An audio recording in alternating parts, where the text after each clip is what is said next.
Our beloved 8% Hard AF Seltzer is now live in over 1,200 locations across the United States. We're now available in Florida, Georgia, Alabama, Tennessee, North Carolina, Ohio, and Texas. Go to hardafseltzer.com today, click on the store locator, enter your city or zip, and find the nearest location closest to you. Welcome to Drinking Bros, presented by GhostBed.com. What is up? Welcome to Tomahawk'd 2024. We're here to talk Braves baseball. The season has officially begun as of yesterday for most of the league. The Braves and Phillies, Brewers, and Mets kick it off today, I think. They were canceled yesterday. Let's Brewers see. playing the Mets? Braves, Phillies. Who else was playing their first game? Brewers, Mets. I think that's it. I think everybody else played yesterday. And yes, that's right. Yep. We're off to a hot start. What do you mean? Not we as in the Braves, like Yeah. baseball. Mookie Betts has got 2 home runs in 3 games. Freddie went deep yesterday against the Cardinals. Mike Trout's got 1 home run in 1 game. He's on pace for 162 home runs this year and 162 RBI. And 162 losses. Yeah. I mean, poor Wash. He's closer to the border now, so probably going to kick back up that cocaine habit. I would think so, yeah. To be honest, these days, I don't think LA's cocaine is any better than anywhere else. It's definitely not better than Texas. Texas gets some of the best cocaine in the fucking country. Obviously, because we let fucking people through without even checking anymore. Tyler O'Neill hit a home run on opening day for the 5th consecutive season. Which I believe is an MLB record. It is, yes. Yeah. That's wild as hell. Why the fuck did we not sign him? I'm kind of curious about that myself. I wanted those because he is Kalenich's a good defender as well, and he, high ceiling for that kid. Yeah. He's 24. I get that part. O'Neill's only 29 or 30. Tyler O'Neill, I think 28. 28. And he's fast as fuck. Yeah. Right? Yeah. And he's an elite defender. His arm, but he's a fucking left fielder, so who cares? Well, he's a center fielder, but he would be playing left for us. I don't know, man. That seemed weird. To be honest, I think we could have afforded both of those guys, but it would have been a shame to have one of them sitting a lot. Yeah, which is how I always kind of feel with our catcher situation. Yeah. Because I love both Darno and Murphy a lot. But yeah, well, here's before we get into the season, let's look at just yesterday's results. Well, yeah, we can look at yesterday's results, and then we can look at today's lineup for the Braves and Phillies. So first game on the board, Pirates over Marlins. This is one. So today's Pirates-Marlins game I would bet on. Yeah. I would bet Marlins today. But I told you yesterday not to because Heller was pitching for them. Held them in the game long enough for them to come back and eventually win it. The Pirates are not an untalented team. They're super young and no depth at all, right?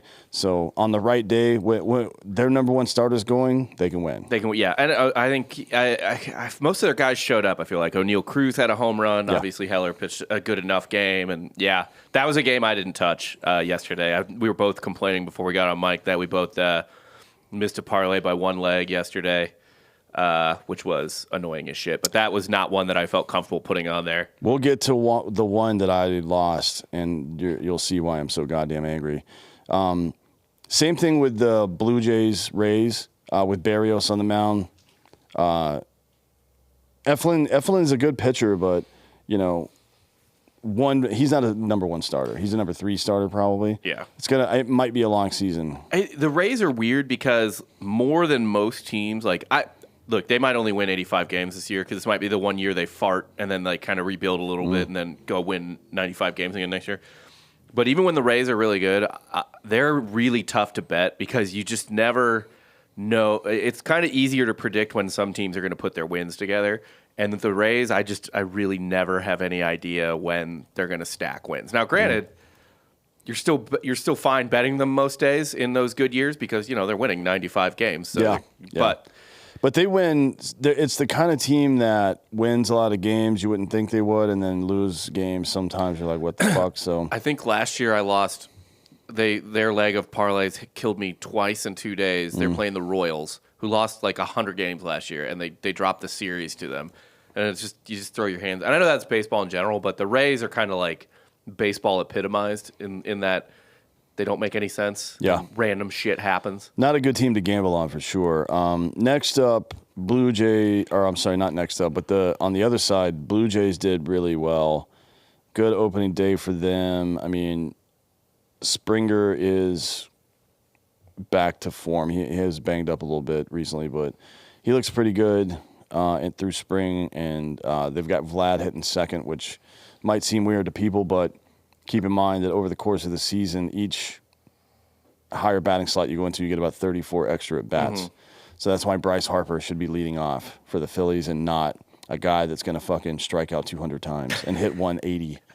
I do not understand why they're doing that, frankly. Is he? I mean, we'll get to it. He walks a lot. I would have him at second or third, maybe fifth.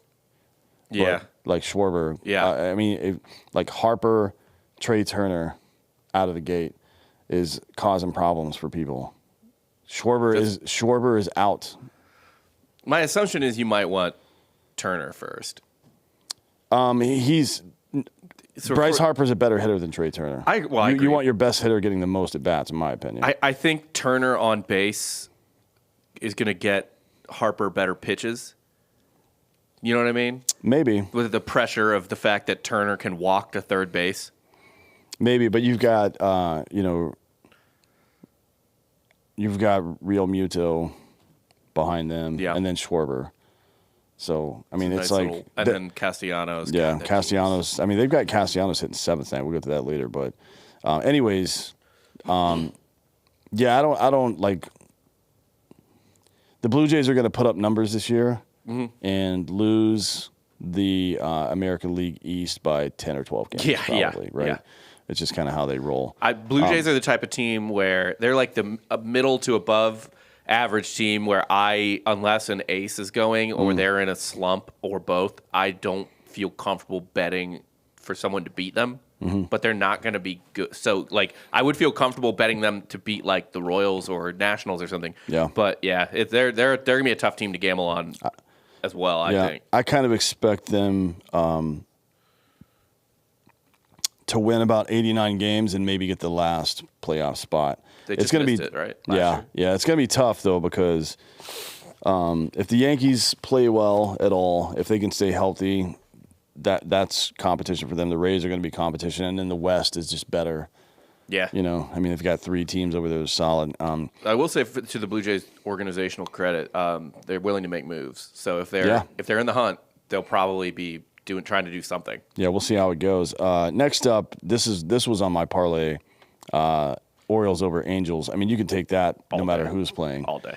And the Orioles have more dudes to call up. Yeah. In like a month. Yeah. Right? So it's going to get weird over there. I don't know what to expect from this team. With the Angels?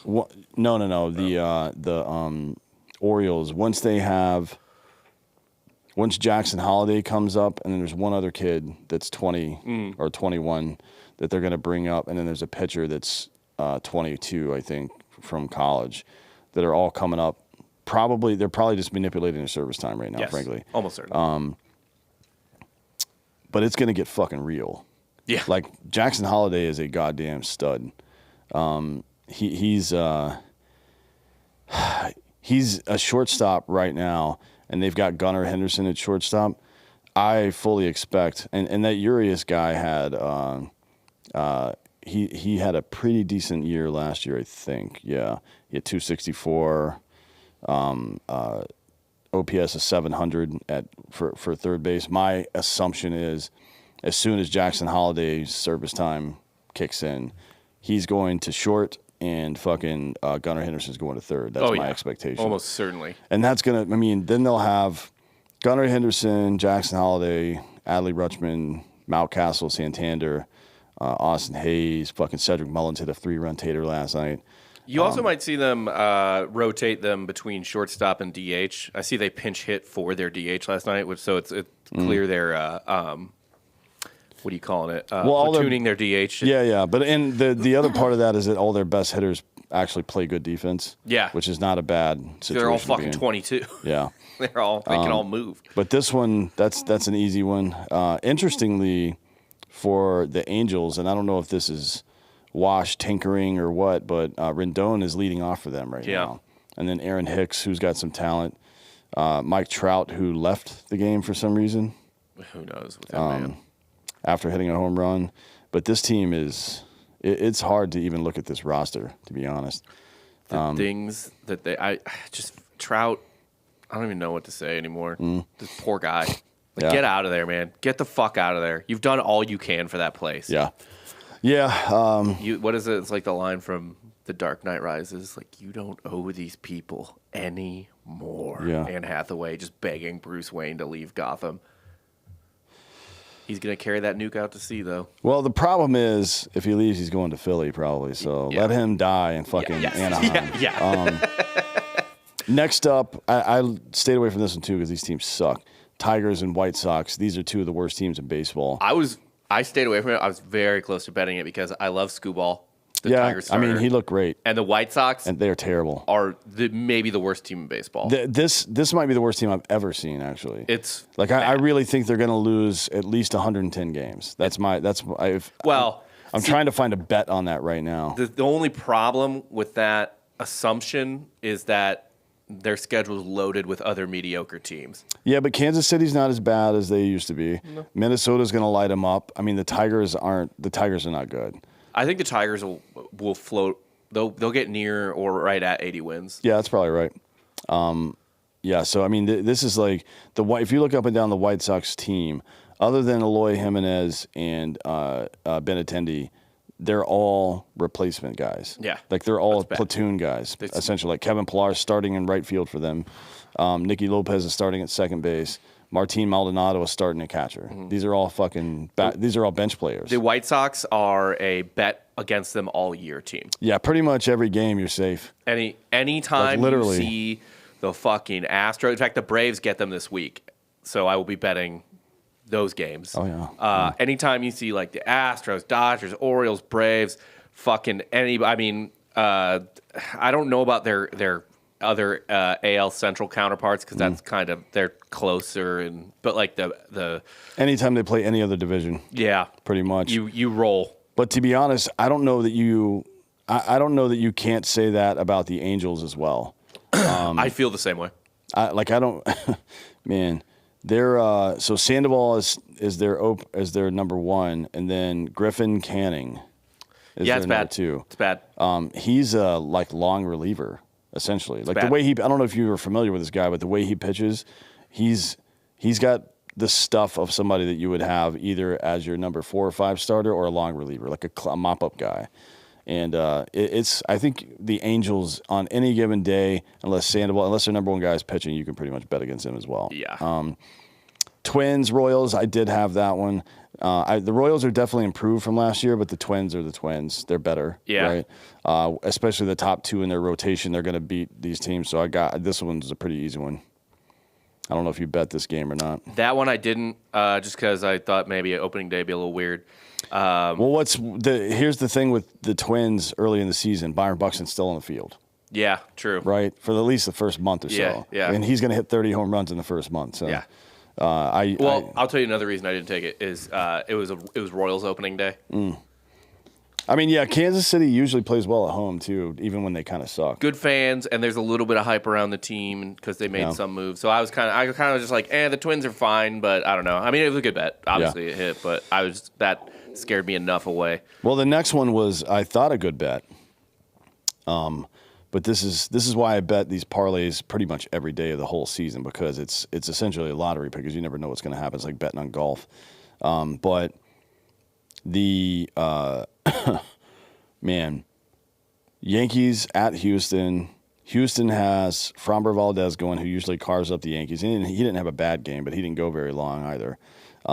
And also Houston has what I don't know what they were ranked, but they've got one of the top bullpens in baseball. I think they were third. Yeah, maybe third. Like Phillies were first, and then the Braves after that. Not that means anything. But. And by the way, though, I think the Braves and Phillies only top the Astros because of sheer depth, because the Astros top 3 in the bullpen is the best in baseball. Yeah.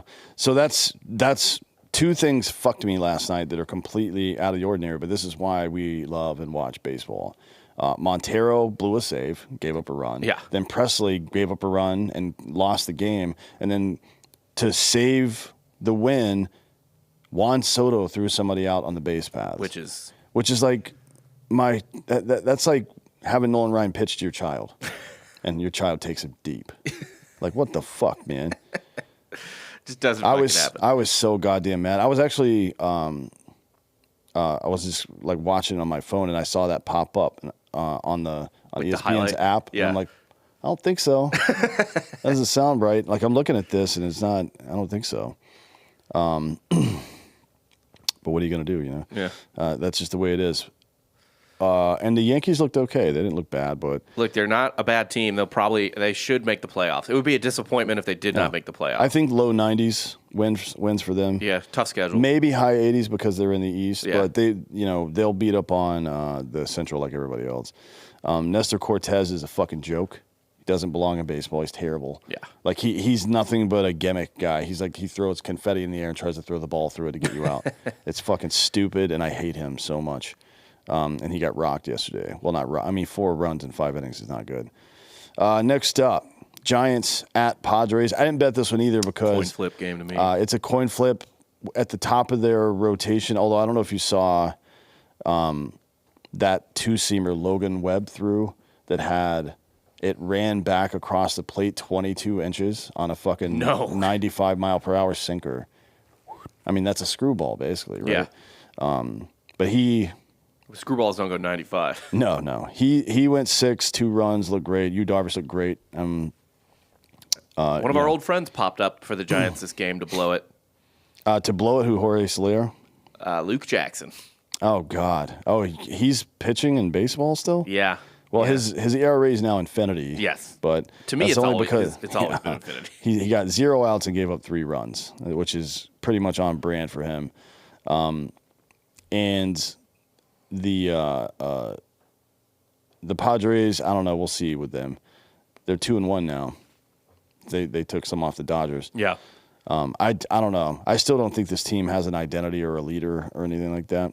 No, they'll be. I would feel okay betting them on games deep in their rotation when they're on the back end of their rotation. But the top of their rotation and the top of their lineup is good enough that they're going to be a tough team to gamble on as well. Yeah, their first 4 hitters are legit.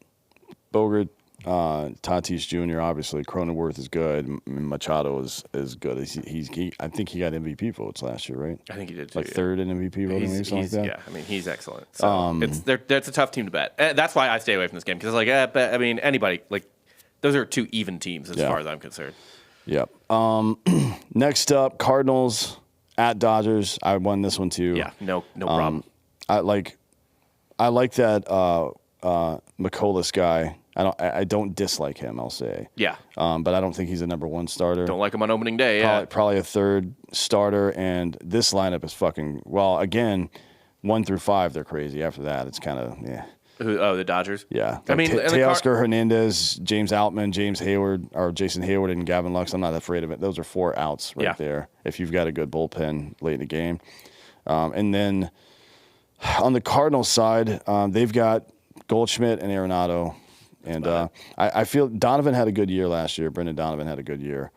284, but banged up, right? Yeah. Can't stay on the field, so we'll see how it goes for them. The Cardinals have an outside shot of winning the Central, but I think it's pretty much the Cubs to lose. I just think there's serious. I'm pretty tuned into the Cardinals because I'm from St. Louis. I think there's serious problems with their pitching staff in terms of. They have guys with talent like Mikolas and stuff like that. Sonny Gray, obviously, who's on the IL to start the year. And I don't even hate Lance Lynn as a bottom of the rotation guy. All the way at the bottom now. Yeah, but Yadier Molina completely ran that pitching staff for so long that I think the Cardinals lag in modern pitching infrastructure, and I don't think Contreras is. He's not the game caller. I mean, nobody is. But he is. I don't think he's much of a game caller in general. Yeah. And so I think the Cardinals are going to get rocked a lot, at least early on. Because the pitching staff is okay, not great. Okay is their ceiling. And then that's if everything's optimized, and it's not. And the pitching is not optimized for the Cardinals at all. They don't have the sort of back end intelligence and infrastructure that you want from a major league team right now, and it's going to show. I mean, the Dodgers are the Dodgers, but it's going to fucking show. Yeah, it'll show all season, to be honest. I mean, they don't have a strikeout guy in their rotation, not one. They don't have one guy that's going to give an easy or easier day for your fucking defense. Nope. And one of the reasons they finished in last place last year is so their defense used to be the best in the league, and then the shift was banned. Yeah. And that made a huge difference. And this year, Tyler O'Neill's gone too, so they lose a huge chunk of their outfield defense. I mean, I don't think Jordan Walker is a fucking physical freak, and he's got a hose, but it's not like having a center fielder that can really do it out there. He's got a hose, but I think that's the only plus he has on defense. He reminds me of Jorge Soler. He lumbers around out there a little bit. I mean, he's fast but not quick, which you need to be quick to be a great defender. He's not there to play defense anyway. No, he's there to saw trees down with his bare hands, I think. Yeah. The guy's a fucking monster. The next up, Nationals at Reds. I took that one too, obviously, because the Nationals are a AAA team. I think the Reds are good, and B, the Nationals are so fucking bad. The Nationals are a bet everyday team, bet against everyday team. Like unless they're playing the A's or the White Sox, you bet the fucking Nationals. You bet whoever's playing the Nationals. Yeah, pretty young team. The Reds. India's young. Benson's young. Encarnacion Strand's young. Candelario is probably the oldest guy in their lineup. I think at 30. Yeah. Which is, not necessarily bad. And then obviously Ellie De La Cruz, who they have batting 6th right now. That will not last. He'll be batting 2nd by midseason. Think he still has some strikeout issues that they're trying to cut down on. But I agree. I think he'll move up. But that was an easy one. Won that one. Cubs at Rangers I didn't bet. Because who knows, right? I mean, those are two pretty good teams. The Rangers are better, but I believe they came back to win that game. Yeah, they won 4-3. But nothing crazy or shocking happened in this game. Bellinger walked once, hit a double. He hit it pretty hard, so that's looking good. And then Steele and Eovaldi both look good, as you would expect, but nobody's going. Eovaldi actually went 6, which is pretty interesting for the first. These days, I mean, you would have had to yank the guy out back in the day, but they pulled Steele after 67 pitches. Really? In like the middle of the 5th inning, which is interesting to me. That was weird because it wasn't like he was getting shelled. No. He was striking out a lot of people too. But I watched a little bit of this game in between the Final Four games or the March Madness games in the break that was there, and it was pretty much went how I expected. Yeah, next up, Indians at Oakland A's. Took that one too. Easy. Shane Bieber against the A's. I mean, the A's are fucking terrible. No problem. And the Guardians, Indians, whatever, their rotations can be fine. Mm-hmm. So I like. It'd be even better if they would pick up. There's a former pitcher from there available right now. Yeah. But Bieber looked good. The A's, Alex Wood is their opening day starter. That's not a good sign. No. Bummer, I like him, but yeah, he's a good dude, but what the fuck? Yeah. And then the only person I recognize from the A's lineup is Shea Langoliers, who a lot of ex-Braves struggled through our there's probably half of this team are Braves minor was Langoliers in the Olson trade? Probably had to be, or one of them. There was another. What was the other trade? Because we sent Christian Pache to Oakland as well. Yeah, I don't know. I don't remember. But anyways, good for him. He's 26. He's finally getting a chance to start. He is a very good defensive and catching game caller. Yeah. So with a rotation that isn't going to be very good, maybe that'll help him. It'll probably help his development a little bit. But that game was easy to call. This next one, I stayed away from Red Sox Mariners. This is the leg that fucked me. I was able to. It was the last game. I was able to hedge, thankfully, and not lose any money. But if I was pissed that this game didn't hit, because every other game I bet was a fucking blowout. But is what it is. Did you feel good at all when Kenley Jansen came in? You're like, oh, I might win this. That was the only thing that gave me hope. Yeah, fucking Kenley Jansen.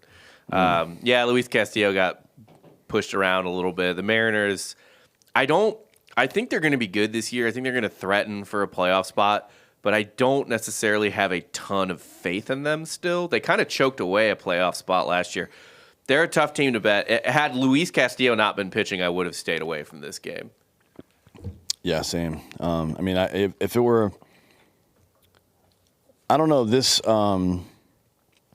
Brian Bello has got good stuff. I just didn't know enough about him. Yeah. He looked good, but nobody's seen him yet.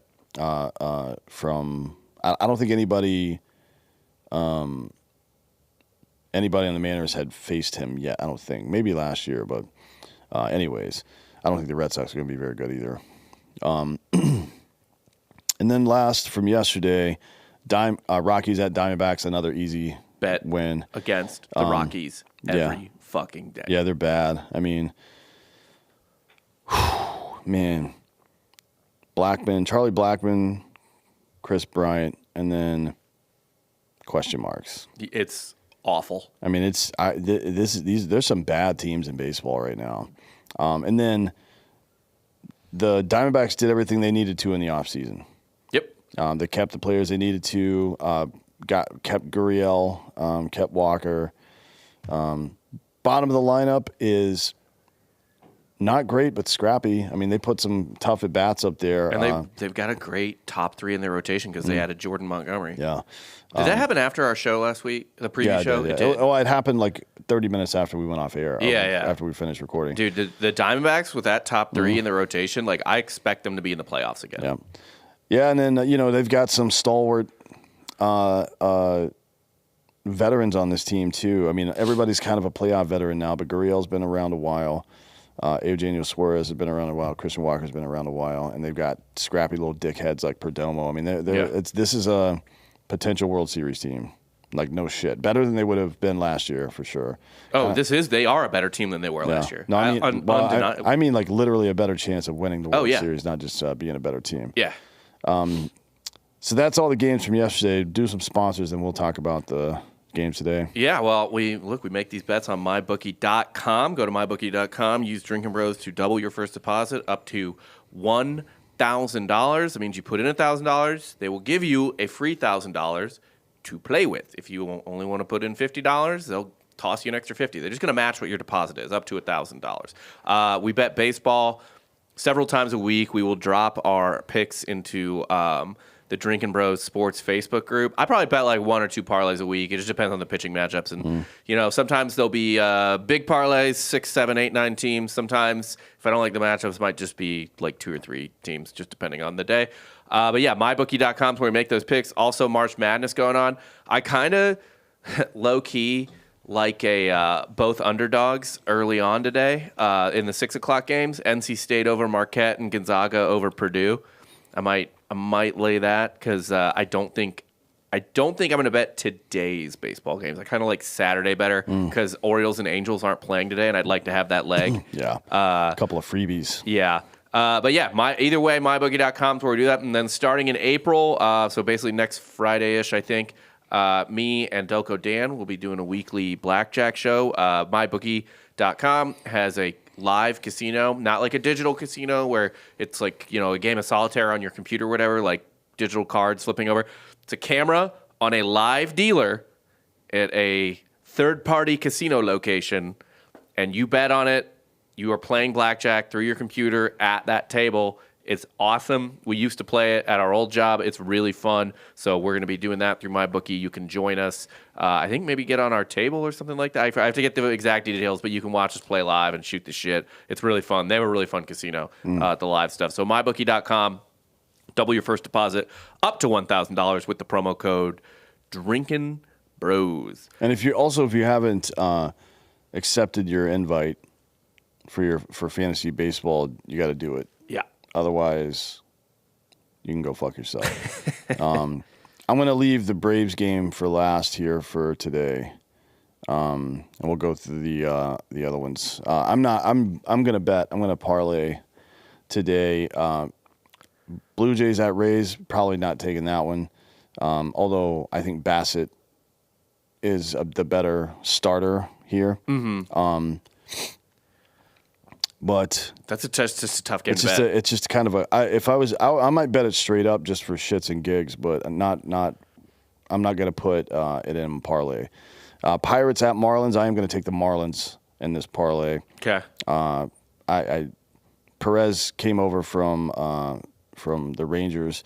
He's starting for Pittsburgh today. He's okay, but he's like a mid-4 ERA guy. Puck's better, and it's at home. We'll see how it goes. And this is the type of thing too. This is what's fun about betting baseball is more so than football and other stuff. Is it's like, well, do you trust the Pirates to win 2 games in a row at any given point? No. Right. The answer is no. And this next one, I'm not going to put my parlay either. It's Brewers at Mets. And look, Mets going to Met. Brewers are weakened this year. Freddie Peralta's going for them. This is their first game. It's two I think relatively even teams. The Brewers are better, but they're not good. No, but I think Quintana's the better pitcher in this matchup. Okay. We'll see how long it goes. I mean, he was in the low 3s last year in his ERA, I think. So bet that one at your own peril. Yankees at Astros. Rodon versus Christian Javier. This is a great game. This is a game I want to watch. I'm probably going to watch this game. It's on Apple TV tonight, which kind of sucks. So you got to listen to those assholes. And they're the worst broadcasters of all time. They're terrible. Horrible. It's a actual travesty that they got to call Pujols 700 home run. And it doesn't, like, all the StatCast stuff that they have on there is cool, but it doesn't make up for how bad that fucking broadcast is. Yeah. But that being said, Houston will win this game, so I'm putting this in. This is my risky parlay. They're not going to lose 2 in a row to open the season. I do like Rodon, but he starts slow usually. Christian Javier is a very good pitcher. Next up, Red Sox at Mariners. Boy, that's tight. This should be pretty easy to pick, but the Mariners have trouble early in the season. But I'm going to add this one as well. I'm taking the Mariners over the Red Sox in this just money line. Okay. George Kirby's good. He had a good year last year. Pivetta bounced back and forth between the bullpen and the fucking rotation. Yeah. Not too worried about him. I don't think he goes more than 3 innings. He's probably going to get rocked in this game. Next up, Indians at Oakland A's. Obviously, I'm taking the Indians. I'm betting every day of the year against the A's. That's not a bad bet. I don't know any of their players. I will say he didn't have a good year last year. He was injured for a little bit of it, but I do like Ross Stripling. Mm-hmm. He's had some good years for the Dodgers and Toronto. I don't know if he still has it, though. We'll see. Yeah. We'll see. It's going to be, even if he makes it 5 scoreless, it's the A's. They probably will not have scored by then, and they're going to give up runs after. That's my thinking there. Yeah. Next up is Rockies at Diamondbacks. Diamondbacks is on my parlay as well. And by the way, the Rockies are fucking awful, but the Diamondbacks have a great top 3 in their rotation, and Kelly is part of that. He's their number 2 starter. Love that. That's safe as could be, I think. Yeah, he had. Let me see. I fucking had it somewhere. God damn it. Oh, God damn it. I lost it. He had a lot of quality starts last year, like a lot. Kelly? Yes. He's great. I think he was their best pitcher in the postseason because Gallen actually kind of had a weak postseason last year. Yeah. He definitely had 2 bad games. But I think Diamondbacks, easy call right there. Yeah. And that's the end of my parlay, but we'll go over these other 2 games. Giants at Padres. Musgrove got teed off on in fucking Korea. But it was the Dodgers, so what are you going to do? This one, I don't bet.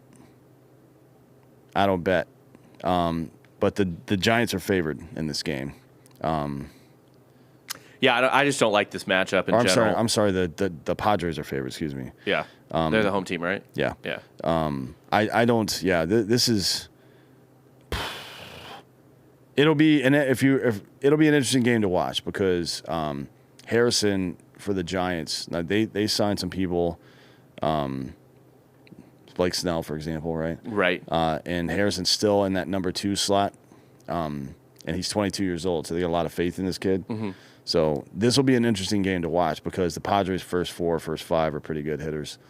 And then Cardinals at Dodgers. I'm not betting this one either.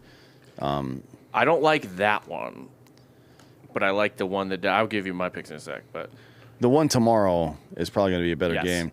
The Cardinals are throwing out Zach Thompson, who was a reliever most of the year last year. yeah, But they're a little thin in the rotation because of Sonny Gray's injury. yeah. This is probably just I don't know. This might be a fucking bullpen game, although he did start 9 or 10 games last year. They might be considering this a bullpen game, which can throw off a good hitting team like the Dodgers. So that's the reason I'm not betting it.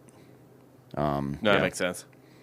And then we will come back to if you want to give your picks on these.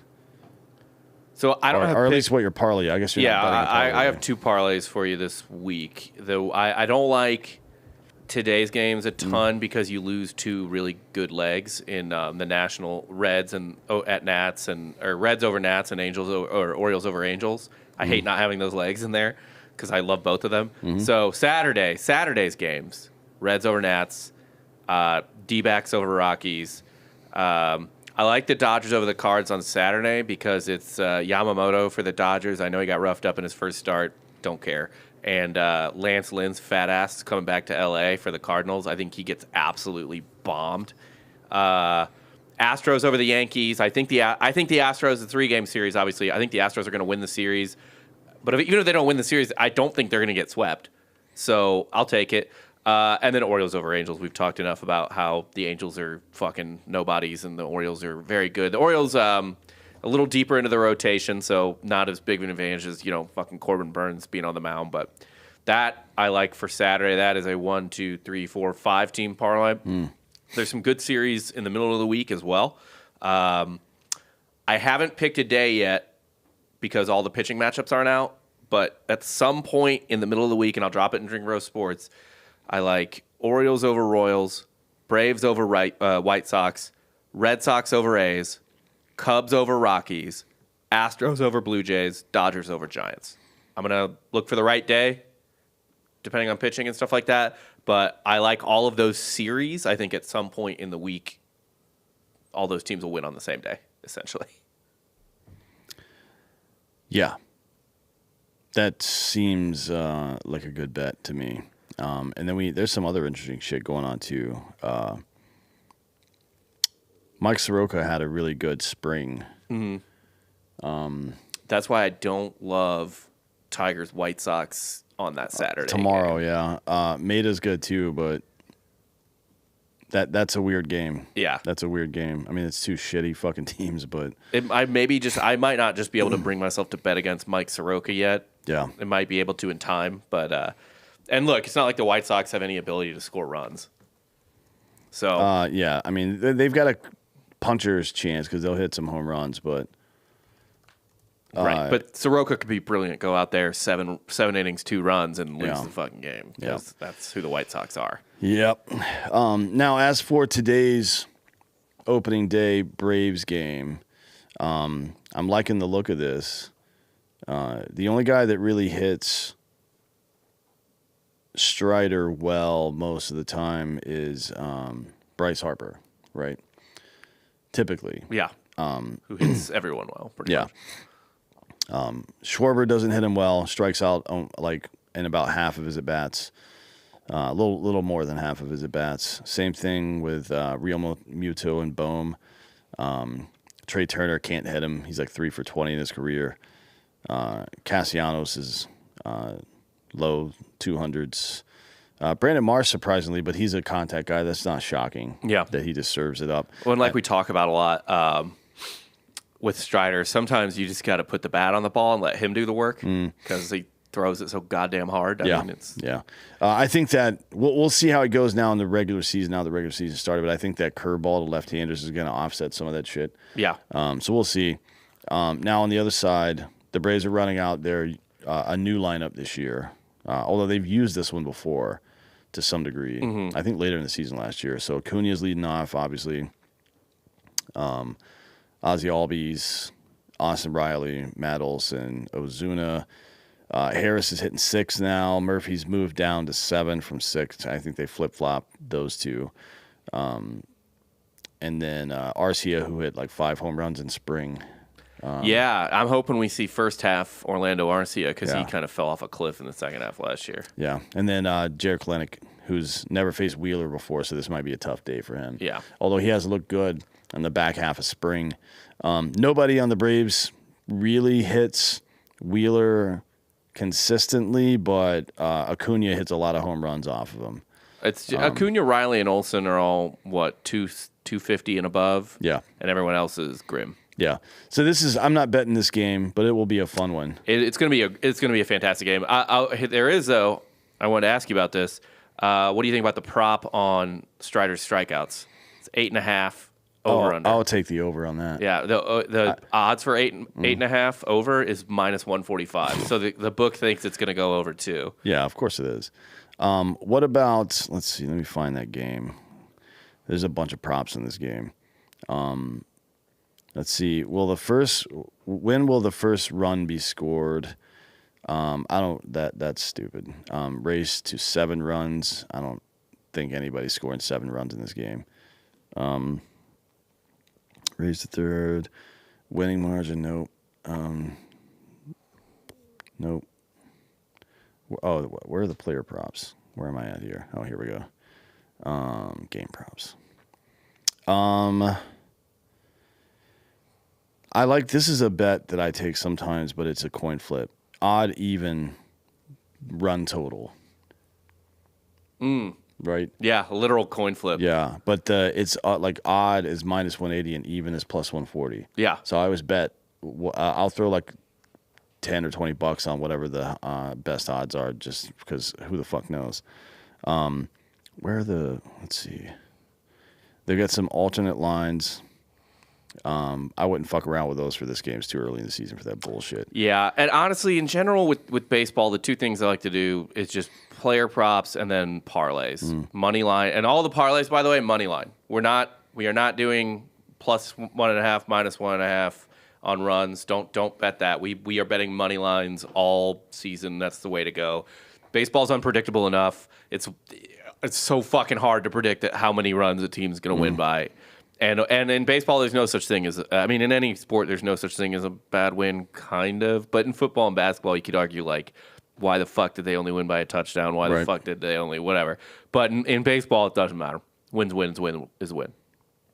So, money lines, all fucking season long. You can also bet the exact number of strikeouts that someone's going to have. Okay. Betting 9 on Strider is a good bet. I think he had exactly 9 strikeouts in like fucking 13 games last year or something stupid like that. And it's +400 as well, which is a pretty decent. Well, why don't you I would just, first off, so that's interesting too, because the prop is -8.5, or is 8.5, the over-under is 8.5, and it's -145. So they think he's going to go over. So, I don't know, why not sprinkle 9, 10, even 11? Yeah. I mean, $10 on each one of those, and you're going to make fucking at least $40, right? If he hits one of the three, if you can buy the range, essentially. That's $10. Yeah. You can buy bands as well, though, actually. So you can buy 9 to 10. 9 to 10 is +275. Okay. So now you're just paying $10 for $27.50 if it goes that way, obviously. Yeah, so looking at some of those, I did just bet the Strider prop, by the way. Yeah. And then Saturday is another great game. Fried and Nola are going same lineups probably, unless somebody gets injured. That's going to be a great game too. This will be a fun season. Probably frustrating at parts and great at parts, just like every other goddamn baseball season. Yeah, I am excited. I want to ask you real quick, what are the things you're most interested in seeing early in the season, just in terms of how they shake out or what you want to see, whatever? I'm really interested in seeing how Harris grows, like being more selective. So he's got a problem with the low and in off speed stuff. Misses it every time, swings at it every time. Third year development, being able to lay off that pitch. That's something I'm looking for in him, and also more power. Like I think what I'm hearing out of camp was stronger this year. Yeah. And as you get more, this people. You don't get stronger as you get older necessarily, but dudes do tend to hit more home runs as they get older. It's because you become more selective, right? Like you just learn, what you're doing. I expect him to have a better launch angle this year. So that'll be fucking cool if he hits a lot of home runs. He's definitely a legit 30-30 guy, I think. And then, for the full season, I'm curious what Acuña is going to do. Yeah. Like, is it going to be 50-80 or some shit? Yeah. Or 50-50 itself? I wonder if he even runs as much. Well, now there's this, I don't know if you saw it in spring at all, but there's this fucking new rule where you can't catch the ball. You can't stand anywhere between the runner and the bag and catch the ball and tag him out. Otherwise, it's interference now. You have to be on the bag? You have to be on the side of the bag and olay them as they go by. Oh, they just want running left and right in this game. Yep. So it's hard to think he's not going to be. I mean, he's a lunatic, right? Yeah. And I'm curious how Kalenich's going to do as well. Some time with around these other guys. The Braves have taken guys like Matt Olson, who lots of raw talent but gaps in the swing, and eliminated those gaps in the swing and took him from. All-star to MVP caliber, right? Same thing with Austin Riley from all three stages, from daily player to all-star to MVP caliber. They did it with Michael Harris like 2 weeks after he came up. It was a month. It was a month in, but completely they turned that kid into something. And you hear about it all the time over the spring of Kalenic getting his swing changed a little bit, little tweaks here and there. Seitzer maybe knows what he's doing. Yeah. So I'm curious to see how that develops as well. I will say one thing with Olson to talk about when you talk about getting him to an MVP caliber. What I'm really interested in is I don't necessarily need him to repeat his second half from last year, even though it was over such a long enough time that it seems like he could maybe get close to it. But I would love him to split the difference between his first half and his second half. Because I was looking at the numbers, and I remembered he had a better second half than a first half. But first half, you would take it every year. 144 WRC plus, 29 homers at the half, 926 OPS. The only thing you could really complain about Olson's first half last year is that he struck out 27% of the time. Don't fucking want that. Yeah. His second half, though, I mean, if you can get within 10 points of this, he's the third or fourth best player in the league, no question. 181 WRC plus, OPS over 1,000, 428 on base percentage, dropped his strikeout rate 9 points, and he didn't just pick up all his OPS and WRC plus on just like getting more walks and striking out less. He hit 321, so he was putting. Action was happening. Like he was putting the ball in play. He was hitting base hits, hitting doubles. If you can get him around a 160, 170 WRC plus, that's what I want. That's the Matt Olson. If he can stay in that arena, or even stay at 180, which is you can't ask that of anybody. But look. He's a legit MVP threat this year. There's no question about that. It'll be fun to watch and see how he does. I mean, he's got, as much as I don't like the guy, he's got Ozuna, Harris, and Murphy and Arcia behind him. Yeah, it's like you can't just walk the guy. He's that's one thing that happened with him last year as well. I don't know what his chase rate or any of that shit was, but in the second half he definitely reduced strikeouts significantly. But you could tell just his approach was so much better. I mean, he had the best year of his career by far last year. I think by like 2 wins above replacement, or maybe 3. I don't remember exactly what it was. Finished fourth in MVP voting. Yeah. So, I mean, what Riley finished third in MVP voting when Harper won? Two years ago, maybe I think. Something like that. I think it was third. So you've got like 3 legit MVP candidates on this team. And a Cy Young candidate. And honestly, two two Cy Young candidates. right. Two guys capable of winning a Cy Young. Yeah, so it's like this is going to be a big season. And yeah, speaking of that, the other thing is to see if Strider can take that next step, become more efficient. Yep. Right? If he does, then he's going to be a fucking big prize. He's going to be a Roger Clemens style pitcher for some years to come. I mean, it'll be really interesting. Or maybe I say Roger Clemens style because he doesn't throw the ball with movement like somebody like Pedro did. Yeah. You know what I mean? And he's not 8 feet tall like Randy Johnson. Yeah. I mean, he got so Spencer Strider last year worth 5.5 wins above replacement, right?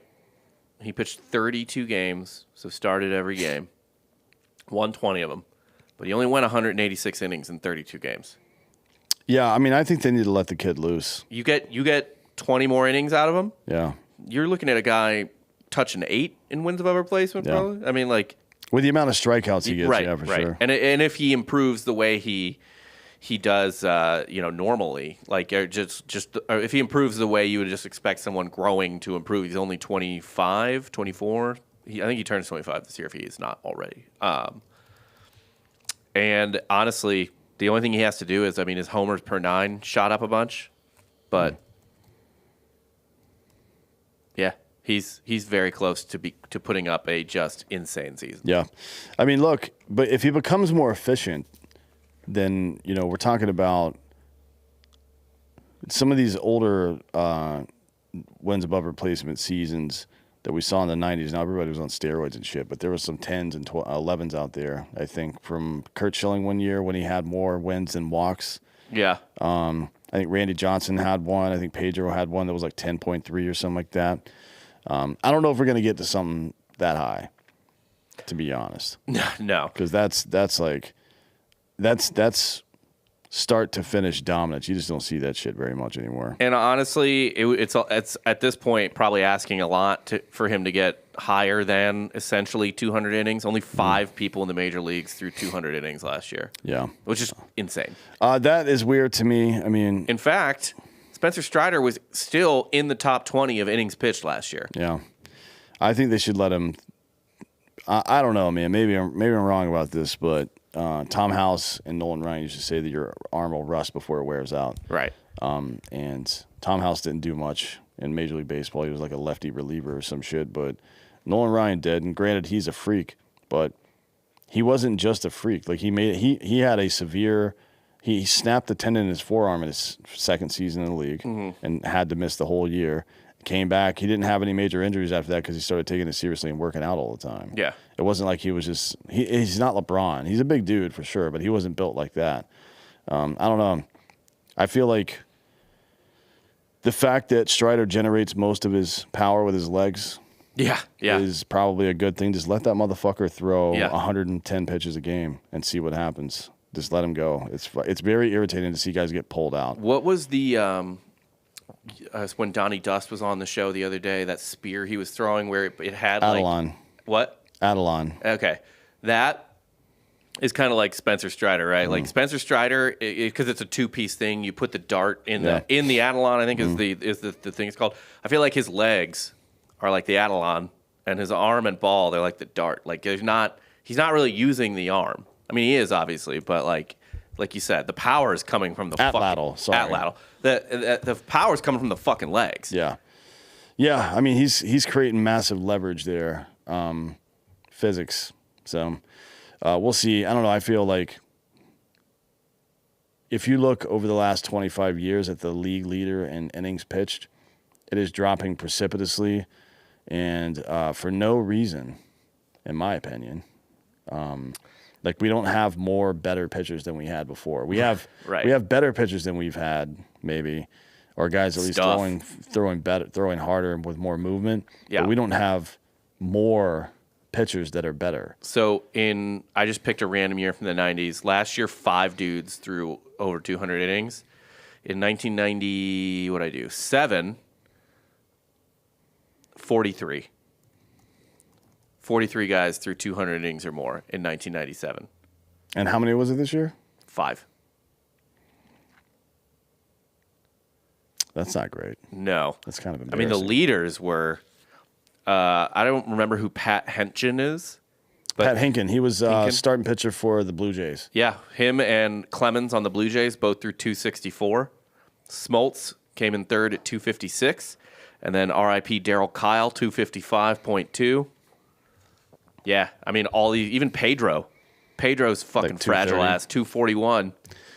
Yeah, I mean, look, they were all on fucking roids, so whatever. Yeah, but I mean, They you got, recover better. Look, you know who was never on steroids? Tom Glavine, 240 innings. Maybe. He also wasn't throwing very hard. No. But who knows?